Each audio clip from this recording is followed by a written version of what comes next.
Assalamualaikum warahmatullahi wabarakatuh. Perkenalkan, saya Hoirunisa dari kelas 8 TEA. Di sini saya akan menjelaskan materi tentang sistem embedded yang menyertakan sistem operasi beserta contoh. Adapun pembahasan pada materi ini itu terdiri dari 5 pembahasan. Yang pertama itu definisi sistem embedded, yang kedua itu definisi sistem operasi, yang ketiga sistem operasi pada sistem embedded, yang keempat konsep dan karakteristik sistem embedded, dan yang kelima itu contoh implementasi sistem embedded dengan sistem operasi. Untuk pembahasan yang pertama yaitu mengenai definisi sistem embedded, di mana sistem embedded itu adalah sistem elektronik yang didesain khusus untuk melakukan tugas tertentu, biasanya pada perangkat terbatas yang membutuhkan tindakan yang cepat dan akurat. Contoh dari sistem embedded adalah sistem pengendalian otomotif, sistem medis, sistem kontrol rumah tangga, dan masih banyak lagi. Sedangkan untuk karakteristik utama dari sistem embedded itu sendiri itu terdiri dari ukuran yang kecil, keterbatasan sumber daya, dan memiliki keandalan yang tinggi. Untuk yang kedua yaitu definisi sistem operasi, di mana sistem operasi itu adalah perangkat lunak yang bertugas untuk mengontrol sumber daya sistem seperti memori, CPU, dan perangkat keras lainnya. Sistem operasi itu memungkinkan penggunaan yang lebih efisien dan dari sumber daya yang tersedia dan membantu menjalankan aplikasi yang berbeda. Selanjutnya yaitu sistem operasi pada sistem embedded, di mana pada sistem embedded itu terdiri dari 4 sistem operasi. Untuk yang pertama yaitu sistem operasi secara real time, yang kedua sistem operasi bergerak, yang ketiga sistem operasi embedded Linux, dan yang keempat itu sistem operasi real time Linux.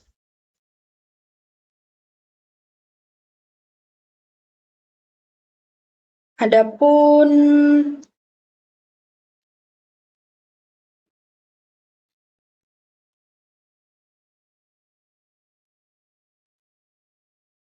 beberapa contoh dari sistem operasi yang umumnya digunakan pada sistem embedded itu antara lain seperti FreeRTOS, Embedded Linux, Microcontroller Operating System, VxWorks, Windows Embedded, dan Android Things.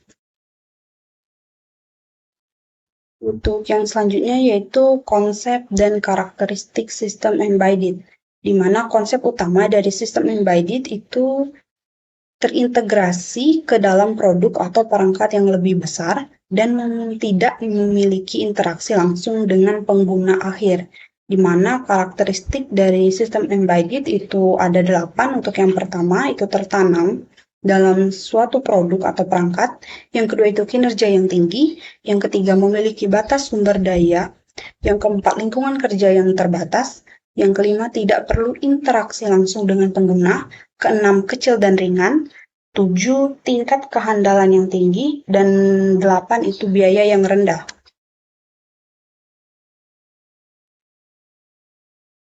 Untuk pembahasan yang kelima, itu mengenai contoh implementasi sistem embedded dengan sistem operasi, di mana terdapat beberapa contoh implementasi sistem embedded seperti sistem kontrol otomatis, perangkat seluler, perangkat sistem kontrol jaringan, dan sistem embedded untuk IoT. Adapun kesimpulan dari materi ini itu sistem embedded dengan sistem operasi adalah kombinasi dari perangkat keras dan perangkat lunak tertanam yang terintegrasi pada perangkat non-komputer. Yang kedua itu implementasi dari sistem embedded dengan sistem operasi itu dapat dilakukan dengan menggunakan beberapa sistem operasi seperti Linux, FreeRTOS, Windows Embedded, dan Android Things. Yang ketiga itu sistem embedded dengan sistem operasi memiliki banyak aplikasi dalam berbagai industri seperti otomotif, peralatan medis, peralatan industri, dan masih banyak lagi. Baiklah, inilah materi yang dapat saya sampaikan. Sekian, terima kasih. Wassalamualaikum warahmatullahi wabarakatuh.